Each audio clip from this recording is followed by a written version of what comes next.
Hello,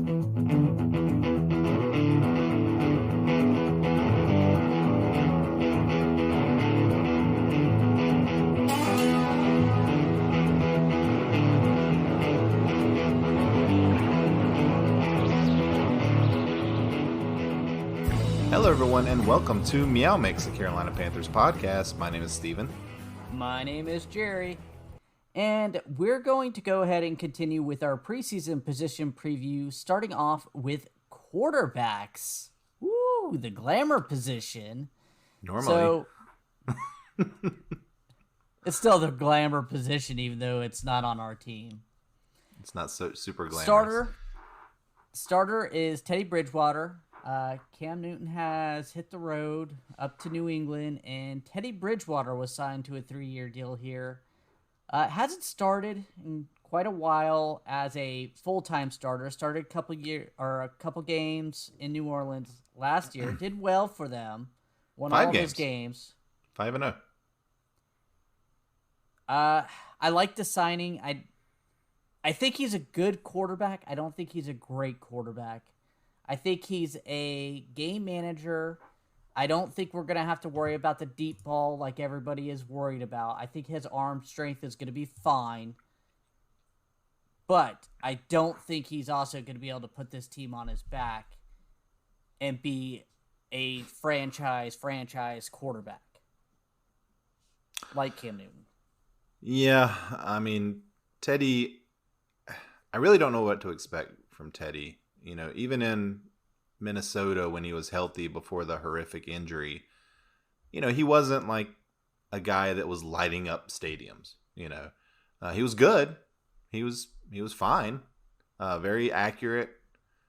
In those games last year with New Orleans, he was almost 68% completion percentage, which very Drew Brees-like. He did have a game where he went for 314 passing yards. 4 touchdowns in that game. So he has the potential to put up big numbers. We have good skill position players here. So Teddy's going to have, as long as that offensive line can hold up around him, he should have a good season. And that's what I expect from him. I think this is going to be a more system-oriented offense where they score a lot, and I think they're going to move the ball well.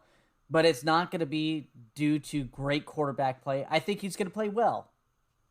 But he is not going to be lighting everything up with his arm. It's going to be little, 10, 12-yard passes that they break for 20, 30 yards. And occasionally going up top to Robbie Anderson or DJ Moore or Curtis Samuel. Or a little, dump-off pass to CMC and he breaks it. Or great scheming by Joe Brady. I think that's the way this offense is going to work, where the quarterback position isn't downgraded. I think it's just not highly important as well as other offense runs. Yeah, well, he's definitely going to be a different quarterback than Cam, right? Like, he's not going to be I don't know that he'll be the alpha personality on the team, but he's going to have to command the huddle for sure. You know, if you take his stats from last year, his 5 games, and you extrapolate it out into 16 games, it's basically 30 touchdowns and 7 interceptions. That's a hell of a season. That's a great season. So, and almost 4,000 yards, right around 4,000 yards. So he has a chance to put up big numbers. And if he does that, if he's a 4,000 yard, 30 touchdown, sub 10 interception guy, then he'll probably get a big contract here in the future. Oh, absolutely. I mean, there's not much more you can get from him. Yeah. So I'm cautiously excited about Teddy Bridgewater. I am too. And the only really question in the quarterback room or line is who's going to be the second guy. Yeah. We'll go ahead and start off with our 3rd round pick from last year, Will Grier. Yeah, didn't look good last year, but didn't really get any kind of opportunity that set him up for any kind of success. No, in fact, he looked downright terrible. Let's not even mince words. He looked terrible. Yeah, and Jason Hewitt even mentioned this last week, and it kind of really made me think about this, about how he was just set up for disaster Like, we were on that long losing streak. No one was playing hard, and he was just kind of thrown out there to the wolves and got chewed up and spit out. Yeah, well, his first start, they made him throw the ball 44 times. Mm-hmm. And he completed 27 of them, but he threw 3 interceptions, no touchdowns, and we got beat 38-6. So not a great debut, and not a way to instill confidence in a young guy. I hope.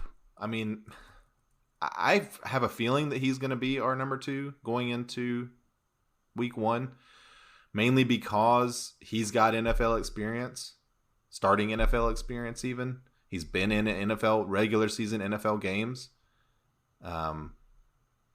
And he's got the pedigree of being a third-round pick, essentially, even though he wasn't Matt Rule's third-round pick. He was just a third-round pick last year. And people were really high on him coming out of college. There was even people discussing whether or not he would sneak into the back end of the first round. Yeah, he had first-round grades from certain teams. So, who knows? Like you said, it could have been that whole...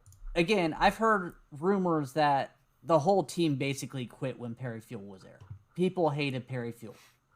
Yeah. So that could have been it. And then he, of course, if you're starting and you're trying your best, but no one else is, kind of, it's difficult.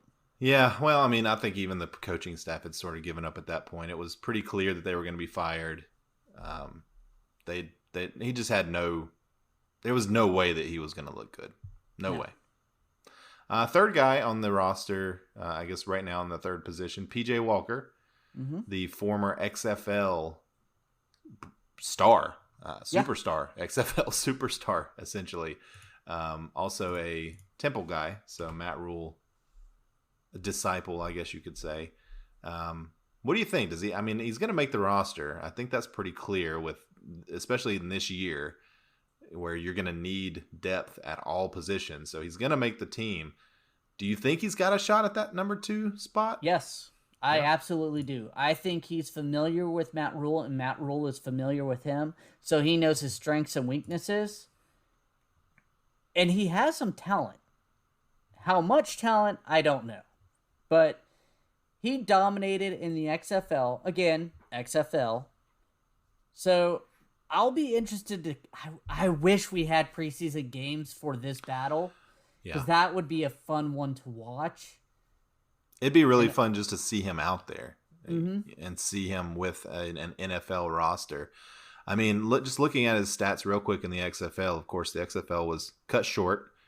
The season was cut short. But, 65% passer, 1,338 yards, 15 touchdowns, 4 interceptions.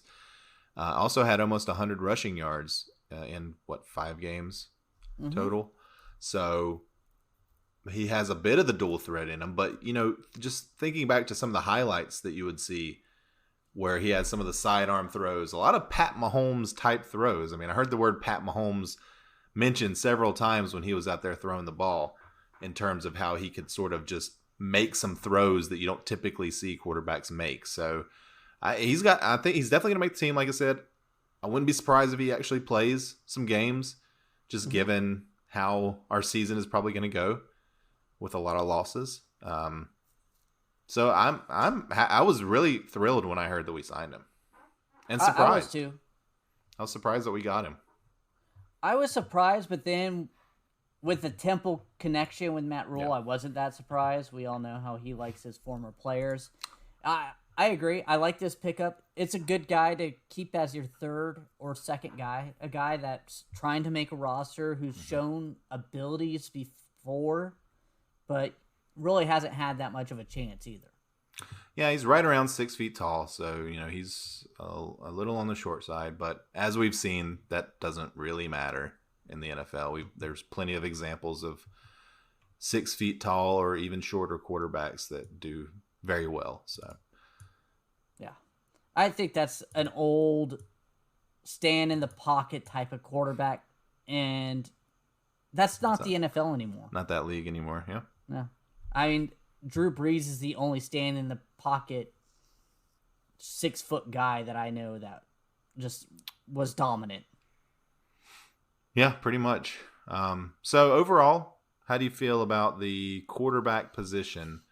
We'll give him a grade like we've given all the other positions. I'm gonna go C minus. Wow. I have faith in Bridgewater, but overall, I mean, Teddy Bridgewater's still unproven. Will Grier looked awful last year, and PJ Walker's coming from the XFL. I can't give him a high grade right now. Yeah, I mean, I'm definitely going to grade this on a curve. I mean, Teddy is going to get the majority of the grade here. I'm going B minus. I do think Teddy is going to be a very competent player for us and a very competent starter. He's not going to turn the ball over a lot. He's going to give our guys chances. Will Grier, I'm almost giving an incomplete, and I'm definitely giving an incomplete to PJ Walker. But they do bring the score down some. I think this will be, maybe a solid B. But I'll go B minus overall. I think that Teddy's going to surprise some people. Yes, I think Teddy will be a revelation here. I'm really hoping he is, but at the same time, there's just not enough right now that I could go ahead and give him a higher right now. I completely understand. And if Teddy goes down, we could be in real trouble. Oh yeah. I mean, this could make last year look good. I have someone who does not believe in Teddy Bridgewater sending me all these predictions of us having 2 wins, and I'm like, if Teddy Bridgewater doesn't play well, that's absolutely possible. I was like, but I think he's going to look a lot better than these pundits realize. He was a first-round talent. Yeah. At one point in his career. It wasn't that long ago. Yeah. He did get hurt, and a lot of people are going to be down on him because he's been essentially out of the starting job for 4 years now. I don't know. I like Teddy. I think he's a good leader, and he's obviously accurate. But you know what? If we do go 2-14 next year, then hello, Trevor Lawrence. Yeah. Hello, whoever the top quarterback coming out of college football is. That'll be our guy. Lawrence. Yeah, that'll be our guy. There shouldn't be a question. Well, there probably won't be a question because there probably isn't going to be a season. So whoever's currently the number one guy is going to be the number one guy. And that's okay. We'd have Teddy on the books for one more year, essentially, after that. And he can Trevor Lawrence will come in and Teddy will be a great backup, and then he'll be gone. So I'm okay with either scenario, honestly. I'd be perfectly fine with that. I mean, the season would suck if it were 2-14. It'd be really tough to watch, but the future, I think, is bright either way. Yeah, I can agree with that. All right, well, I think that's going to wrap it up, Jerry. Yep. And as always, we want to thank you for listening. If you like our show, please let your friends know. Please follow us on Twitter at MeowMix Podcast. If you have any questions or comments, you can email us at mailbox at meowmixpodcast.com. And if you leave us a 5-star review on Apple Podcasts, we'll read it on our show. And if you're on YouTube, just go ahead and Google or search us because we're on there too. Please like and subscribe on YouTube. Gonna be one of those guys, but hey, it really helps us out. So more subscriptions we get, more likes we get, more times they recommend us, and same thing on iTunes. So rate and review us on there as well.